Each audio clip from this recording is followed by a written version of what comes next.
রোজা আসলেই মনে পড়ে যায় অনন্ত জলিলের ভুল করে এক টুকরো কেক খেয়ে ফেলার সেই ভিডিও। আর এবার ছোটবেলায় রোজা রেখে চুরি করে পানি খেয়ে ফেলার কথা স্বীকার করলেন এই ব্যবসায়ী ও অভিনেতা।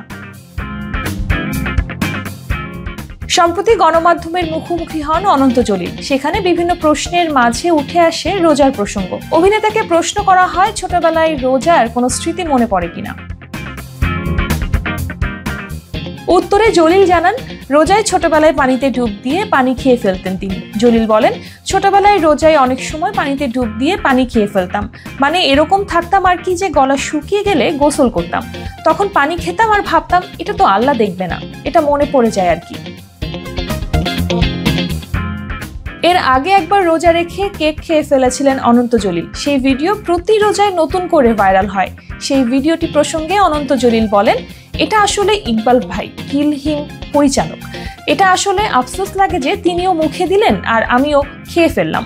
তবে ভালো হয়েছে যে আমার মনে ছিল যে আমি রোজা ছিলাম। ঢাকাই সিনেমার আলোচিত নায়ক অনন্ত জলিল 2010 সালে ইফতেখার চৌধুরী পরিচালিত খোঁজদার স্যার সিনেমার মধ্য দিয়ে রূপালী জগতে আসেন। এরপর একে একে করেছেন বেশ কিছু সিনেমা। এক যুগের বেশি সময় অভিনয় ক্যারিয়ারে আছেন অনন্ত জলিল। এই অভিনেতাকে বেশিরভাগ সময় দেখা গেছে অ্যাকশন অবতারে। তার স্ত্রী বর্ষাও বেশ কিছু সিনেমায় অভিনয় করেছেন তার সঙ্গে।